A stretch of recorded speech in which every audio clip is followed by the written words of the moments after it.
今日はつわりについてのお話をしようと思います。つわりってね、本当に個人差がすごいから、もう人によって本当に症状がそれぞれなんですけど、ある一つの例として私のね、パターンをちょっとお話ししようかなと思います。もう本当に一部の例だと思って聞いてくだされば、ありがたいです。私の症状とか、それに対する改善策とか、食べたものとかね、そういうのをちょっとお話ししていけたらなと思います。ちょっとね、メモでしっかり取ったので、これでねちょっと見ながらいきたいと思います。まずね、私のつわりがどんな感じだったかってことなんですけど、ネットや周囲のね友達とかの話と比較して私は結構重症な方だったと思います。つわりってね、食べづわり、吐きづわり、よだれづわり、あと匂いのつわりとかいろいろとね種類があるんですけど、私はもう完全に食べづわりと吐きづわりっていうこの一番辛いダブルが、ただね匂いは結構大丈夫だった。匂いで特に吐き気が来るとかそういうのじゃなくても、とにかく一日中どの時間も寝てる時間以外はひたすら吐き気で、よだれもなかったな。よだれも特にそんな出るってこともなかっ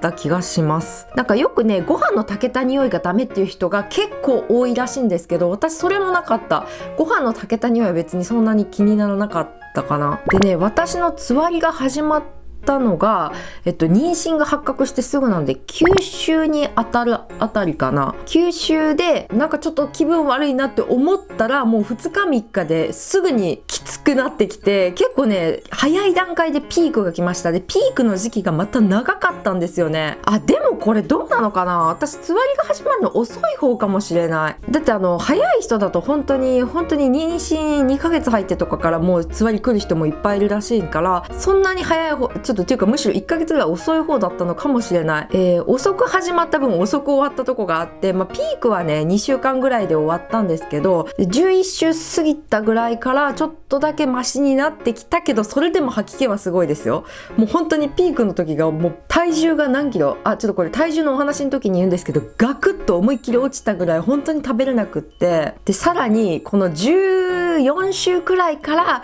ちょっと胃の調子が悪い程度の吐き気はあるけど、胃の調子も悪い、ちょっと吐き気もあるなぐらいの程度に収まってきた。それでもやっぱりなんかご飯が美味しく食べれるレベルではなかったかな。この辺で終わってる人は終わってるんですけどね。あと車に乗るともうただただひたすらもう気持ち悪くって、もう車乗ってられなかった。もうどこ行くにももう本当に長距離の移動なんて絶対無理だから、ただただ毎日家でずっといた。コロナのこともあるから、それで家にいたのもあったけども、それは全く関係がなく、もう本当に近くの歩いて20秒ぐらいのコンビニも行けないぐらいのレベルになってました。トイレもしんどかったから。だからもう一日中トイレとベッドの往復を、結構1ヶ月は続けたかなって感じですね。でね、中期に入った16週でもまだちょっとね胃のムカムカとか胃の不快感がずっとあって、なんか気持ち悪いなっていう感じが続いてたんですね。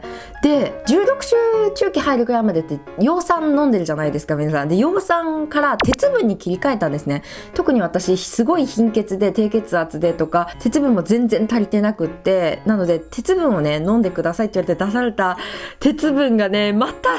これね病院の産婦人科の先生にも言われたんですけど、鉄分飲み始めるとつわりがちょっとひどくなるというか、つわりがぶり返すよっていうのを言われて、私ただでさえまだつわり結構あるのに飲んだらもうその日大変なことになって、ちょっとね中期の最初の方は鉄分飲めなかった。もうつわりがひどすぎて、飲むともうつわりがピークの時に戻る感じで、ある程度収まってから鉄分は飲むようになったんですけど、これはちょっときつかったな。鉄分も飲めなかったな。ちなみにねつわりこれひどかったっていうのが、なんで私こんだけひどかったって重症だったっていうかっていうと、日本ではまだ認証されてないんですけど、韓国とか他の海外とかでは結構認証されて、よくっていうかもう通常妊婦さんはつわりの時期飲む薬があるんですね。つわり対策、つわり用の薬みたいなのが、それを産婦人科さんで処方してもらって、薬屋さんでもらって飲んでたんですけど、それ飲むとねある程度の人はつわり大丈夫収まるみたいな話を知り合いでね、韓国人で妊娠した方に皆さんに言われたから、私もそれを信じて飲んだけど、なんせね私の元々のつわりがひどすぎて、ちょっと楽になったのかもしれないけど、本当にもうちょっとだった。だから薬が効いてないのか、私のそもそものつわりの重症がひどすぎたのかはわからないけど、とりあえず薬も効いたけど、やっぱり薬飲んでもすごいしんどくって、体重もすごい落ちて、ご飯も食べれなくって、ただネットで見る重症の人が水が飲めない程度の人は入院するみたいなのが書かれてて、私はちょっと水は飲めた。だから多分その薬でちょっと大丈夫になった分水飲めたのかもしれないけど、多分ね、私これ韓国で住んでなくて、もうこの薬なしだったら本当に大変なことになった。多分入院してたと思う。体重もね、つわりの期間につわりの影響である一定のねキロ数減っちゃうと結構入院しなきゃいけないレベルですっていう話を聞いてたから、私その体重までは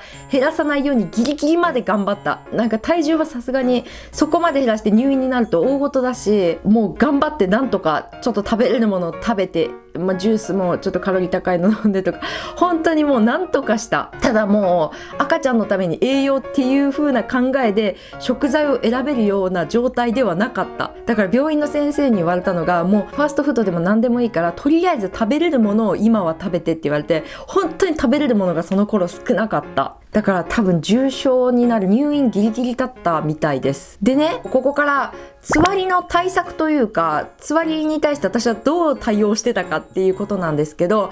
とりあえずね、つわりが終わるのを待つしかないので、そうですね、時間が経つ方法を考えてました。何週目になるとつわりがある程度収まってくるよって聞いてたから、その週まではとりあえず耐えようと思って、もうどんな刑務所の囚人よりもすんごいしんどかったと思う。私はそれの自信がちょっとあるぐらいしんどかったから、DVD 鑑賞はもうね、DVD つけてても気がもうそっちに行かない。もうしんどすぎて。ただとりあえず DVD はかけてた。ちょっとでも見てね、集中しようと思って。あと携帯ゲームはこれすごい役に立った。携帯ゲームって言ってもそんな集中しなきゃいけないやつじゃなくって、私がやってたのがLINE ポップとか LINE バブルとか、もう一回開いてポンポンポンポンって適当にできるやつ。だからもう頭全然使わないやつ。あれとかをもうただただやってた。ただね、あれ LINE ポップとかでもね、ハートがなくなっちゃうと、ハートがね回復するのを時間経つまで待たなきゃいけないんですよ。だからずっとやってられないから、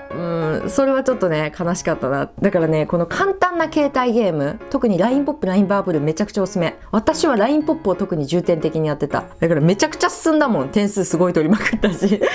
ただ本当にピークの時はちょっとそれもできなかったな。できなかった時、やろうとしても息をするのも苦しい、喉詰まってる感じの状態がずっとあったりとかもしたから、なんかしんどかったな。今思い出してもちょっと涙ぐんでくるぐらいしんどかった。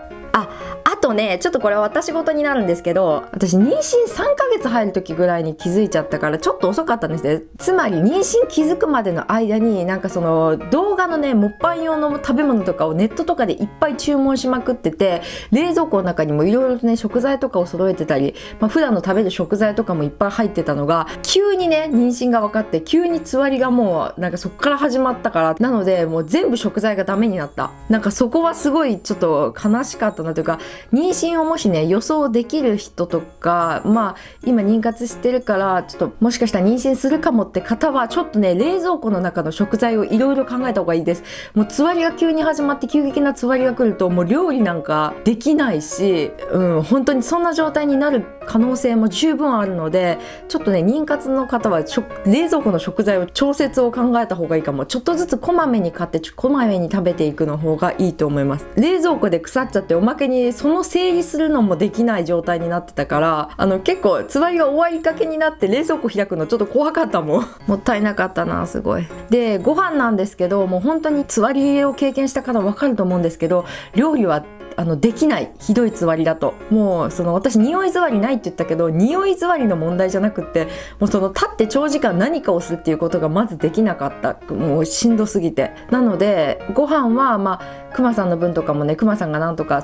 いろいろと理解してくれて、健康的な出前のものとかも注文したり、あとくまさんのお母さん塩もにね、塩もにがすごい晩ちゃんとかおかずとかいっぱい作って持ってきてくれたり、すごい助けてくれました。めちゃくちゃ助かった。くまさんのお母さんにすごい感謝してる。ただやっぱり小児なんでね、ちょっともう申し訳ないなっていう気持ちがやっぱりあって、なんかこういうのってやっぱ自分のね、実際のお母さんとかがやっぱ近くにいた方がわがままはちょっと言いやすいし楽なのかなとか思ったりもしました。あとね、つわりで助けられた食べ物。これはね、もうネットに書いてあるのがまんま当てはまったものもあれば、私独自のものもあったりする。まずね、グレープフルーツとか柑橘系のジュースとか酸っぱいもの、もうねグレープフルーツすごい食べた、すごい食べれないから、ちょっとずつ食べてたんですけど、とかなんかくまさんがオレンジジュースとかレモンのジュースとか買ってきてくれて、それとかも飲んだらちょっとすっきりする。完全に気分の悪さがなくなるわけではないけど、結構こう気持ちがリセットするというか、なんかこう胃がすっきりしてちょっと落ち着いてた。多分食べ座りの方が多分ちょっと良くなってたんだと思う。でも吐き座りがあったからね、まだやっぱ気持ち悪さはあったんですけど、あと梅干しとか食べてましたね。韓国ね、梅干し高いしあんま売ってないから、日本みたいな蜂蜜梅干しみたいなのだからね、ネットで注文してちょっと高いのもう仕方ない、もうこれは買うしかないと思って買ってた。あとはね、なんかインスタントラーメンみたいな、インスタントがすごい食べたくなって、インスタントラーメンのコッコッコッの、チーズポッキーすごい好きなんですけど、それも食べてて美味しかったかな。それ食べたり、あとフライドポテト。これね、フライドポテトはめちゃくちゃ美味しいって妊婦さん、つわりの方とかよく聞いてたから、食べてみたらめっちゃ美味しいな、あれは。ただマックじゃなきゃダメだな。私ロッテリアとかバーガーキングとか他の店のフライドポテト食べたけど違う。